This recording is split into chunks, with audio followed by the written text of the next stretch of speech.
Hi, folks, and welcome back to A Simple Low Carb Life. And this is Module 12, Video 1, and we're going to be discussing maintenance strategies. So, this video is particularly for people who have already lost the weight that they needed to lose and are trying to figure out how they can maintain their weight.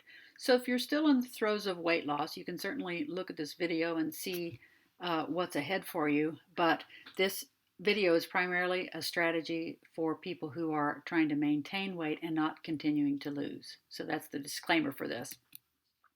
So let's move ahead, and we're going to assume that if you're still watching that you're a person that has already lost the weight that you wanted to lose. So now that you've reached your goal, you're probably wondering, okay, what's next? Do I have to eat like this the rest of my life? I'll keep losing weight, won't I?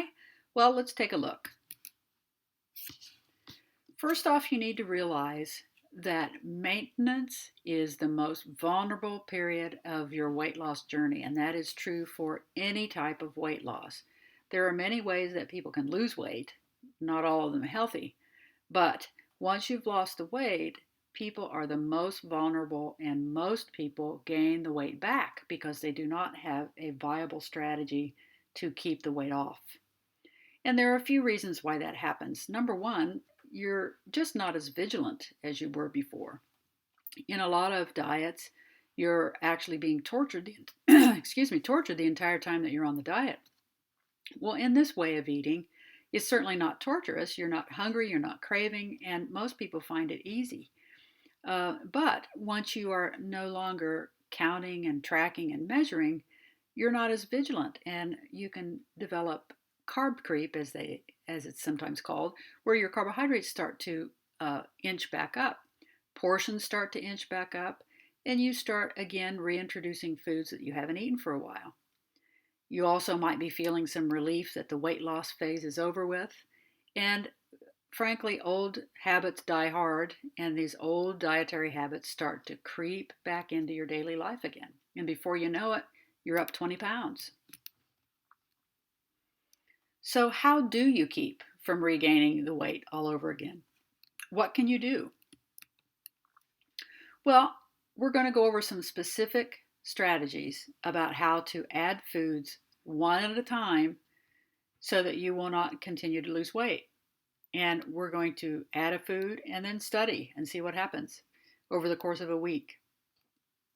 And in this process, we're going to help you to find your own personal carbohydrate level in a very measured way so that you can avoid the return of weight gain, hunger, and cravings. And when hunger and cravings return, weight gain is just simply a guarantee. So we want to avoid that.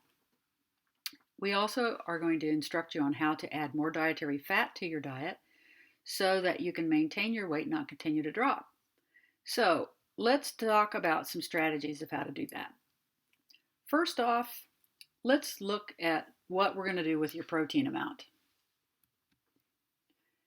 Now, just like in the weight loss phase, we need to keep our protein rather constant, or we will basically be undereating or overeating protein, and we've already gone over what happens when we do that. If you undereat protein, you'll muscle waste. If you overeat, it turns to glucose, which again, when glucose goes up, insulin gets overproduced.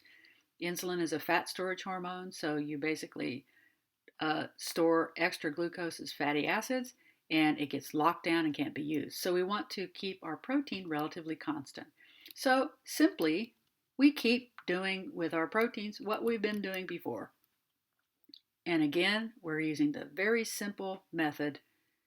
The daily protein amount is going to be calculated based on what your current weight is.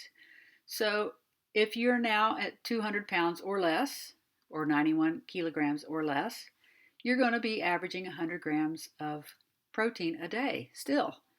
If you're in the 200 to 300 range, or 91 to 136 kilogram range, you're going to hang out at 120 grams a day on average, and so on. So you're going to add another 20 grams of protein per 100 pounds of weight. You've seen this chart before, or 45 kilograms if you're on the metric system.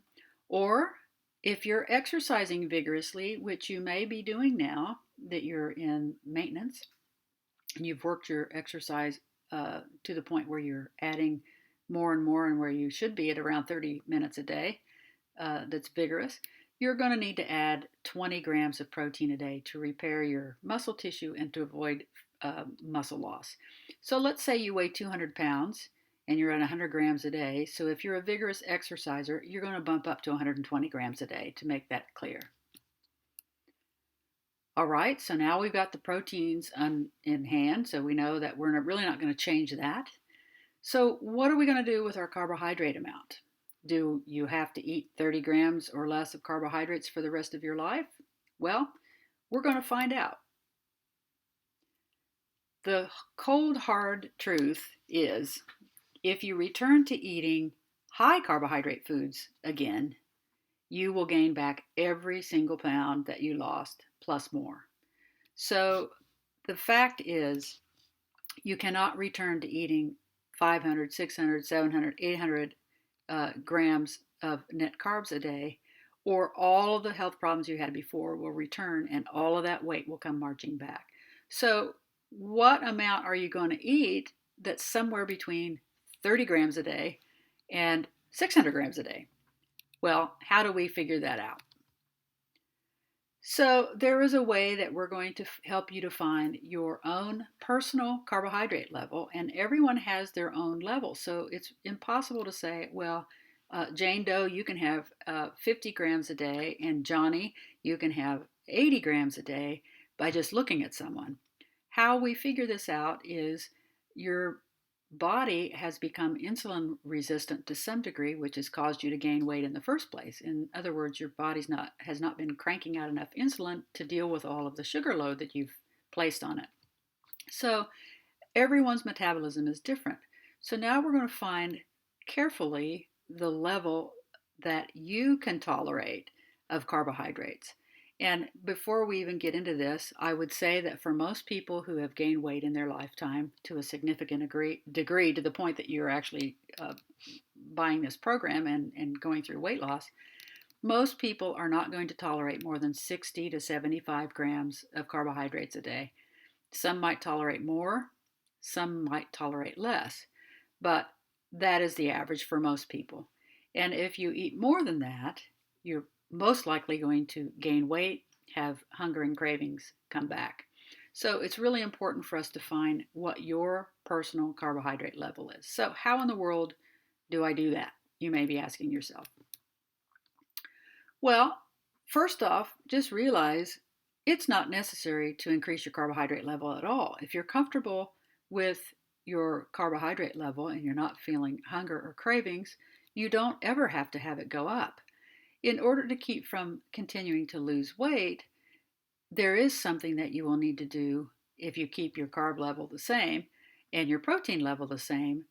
If you don't increase your fat intake, you will continue to lose weight. So you can simply increase your fat intake to the point where you're full and not losing weight. And you can play around with the fat, but basically a little bit of fat goes a long way. So you can have an extra tablespoon or two of fat a day, some extra keto fat bombs, some extra olive oil or extra coconut oil or extra avocado oil servings, some extra cheese, for example, extra butter on your veggies, and won't have to change a whole lot. And you can keep your carb level the same. If you feel good at that level, you don't have to bring it up.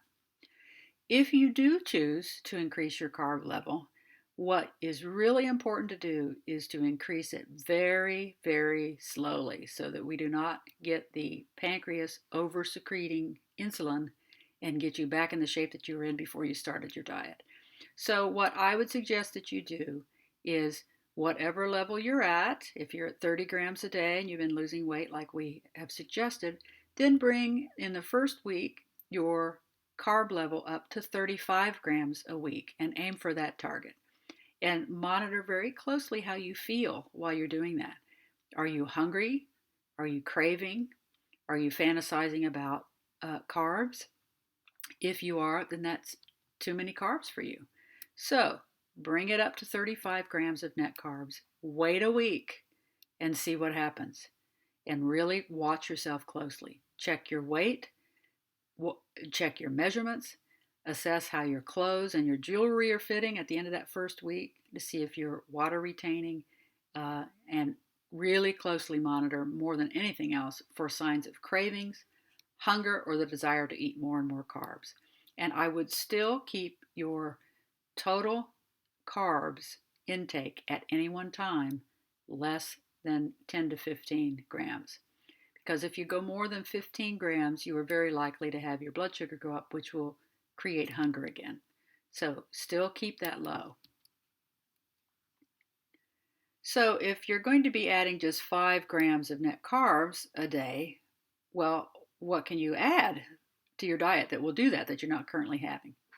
Well, a suggestion could be a fourth cup of raspberries, strawberries, blackberries. Blueberries are a little higher in carbs, but not by much. So, probably a fourth is okay. You could also have an additional portion of one of the veggies from the low carb veggie list. That should be around 5 grams of net carbs. You could add a serving of a low carb dessert from our website or one of our Pinterest boards that lists the nutritional information.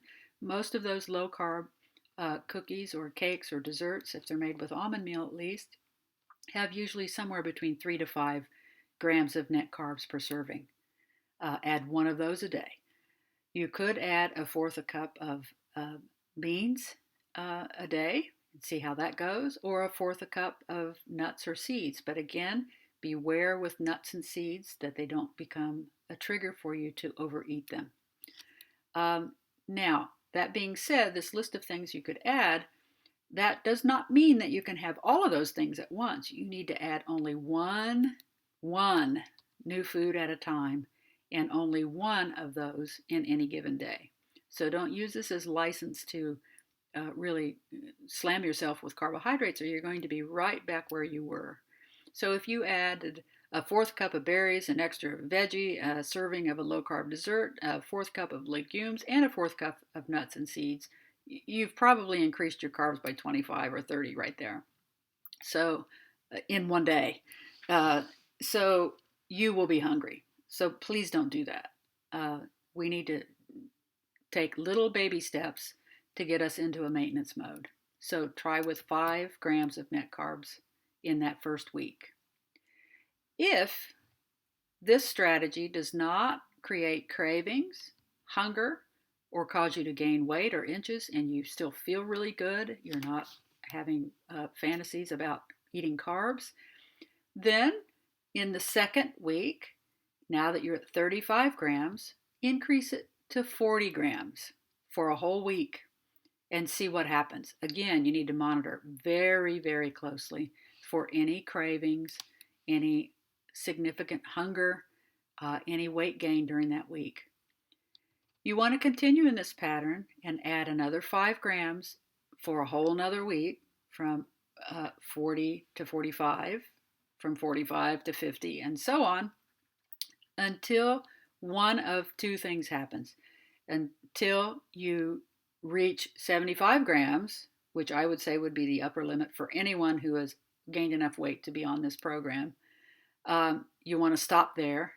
Or if at any point when you've added additional grams of net carbs, you start to begin to fantasize about carbs and experience cravings for them, hunger, or any weight gain. Let's say that happens at 60, let's just pick a number, 60 grams of net carbs. What do? You're at 60, you're starting cravings. How do you manage that? Well, what I would say is back up by at least 5 grams of net carbs and see what happens. You don't have to languish for a whole week with that. If one day at 60 grams you're having cravings and hunger, and you back up to 55 grams and you're still having cravings and hunger, back it up to 50 and see what happens. If at any point you've done this very carefully, if you're dropping it by 10 grams in one fell swoop in one day, you are probably at the level that you need to stay at. You usually don't have to drop it horribly if you've done this in a very measured way. So let's say you've dropped it from 60 grams to 55 grams. And now you're not hungry, you're not craving, your weight's stable. That is your personal carb level.